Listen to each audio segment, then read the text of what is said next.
Mahigit 300,000 tao sa Bulacan ang apektado ng malawakang pagbaha.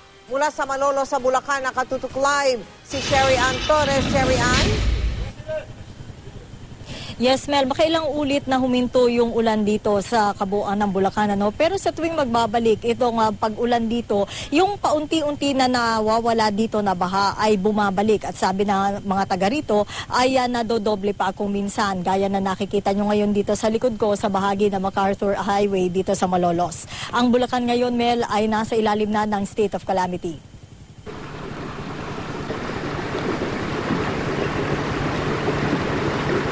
1 kilometro bago ang tabang exit sa NLEX, bubungad na ang nalubog na palayan. Siksika naman sa kabilang kalsada ang mga sasakyan. Pagpasok sa Marilao exit, abot hanggang leeg ang baha. Maraming bahay, kalahati na lang ang kita. Ang iba, kundi nasira, tinangay na rumaragas ang ilog.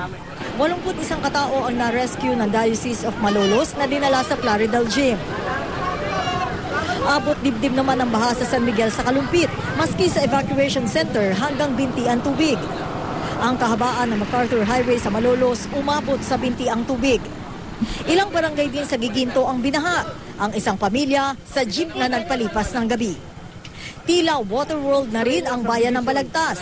Di nakaligtas maging ang ospital at klinika. Mula dun sa may Giginto, Bulacan na yung baha, naglalaro mula tuhod hanggang hita. Ngayon dito na sa may Balagtas, Bulacan, naglalaro naman yung baha mula hita hanggang bewang. Magre-rescue ngayon yung rescue team ng Bulacan, TNP at kasama kami.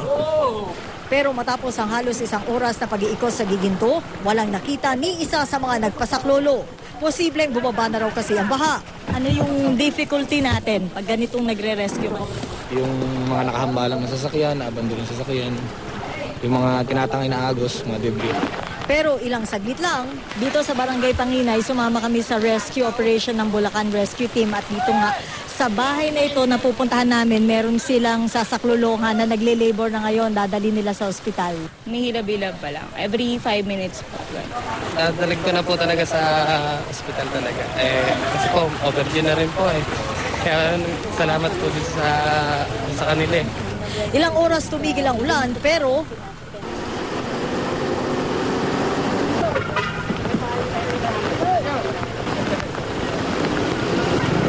pagsapit ng tanghali, bumuhusuli ito. Sinailalim na sa state of calamity ang Bulacan.